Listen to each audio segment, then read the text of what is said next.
లేకపోతే ఇంత మళ్ళీ ముసుగుతున్నావు లే. అయ్యో తొట్టే వినపడతాయి ఇందా. ఈ అన్నపూస నేను తెలియదే, నా ప్రాణం తీయకే. ఏ బాగా నల్ల మంది ముద్ద మిగిలట్లేదు, ఇల్లు వాడు గుల్ల చేసి పెట్టావు. ఓ పిల్ల చావు అచ్చట ముచ్చట ఇందా. ఏమైనా సరే నేను చెప్పినట్టు వినాల్సిందే, ఇదంతా తినాల్సిందే. ఏమిటో నువ్వు చెప్పేది? నేను చెప్పేదే ఉంది, సోమవారం చెప్పి మర్చిపోయావా? అవతల ఎల్లుండి ప్రయాణం అని.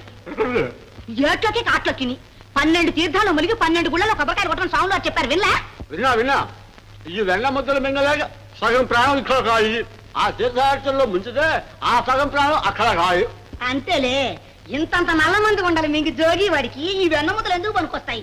ఏది ఏమైనా సరే నిన్ను 33 రేవుల్లో ముంచకపోతే నా పేరు అచ్చమ్మే కాదు. ఇదిగా నువ్వు అచ్చమ్మ కాకుండా బుచ్చమ్మని పేరు కొట్టుకుంటే మాత్రం నువ్వు ఈ పిచ్చయ్య వెళ్ళాలి.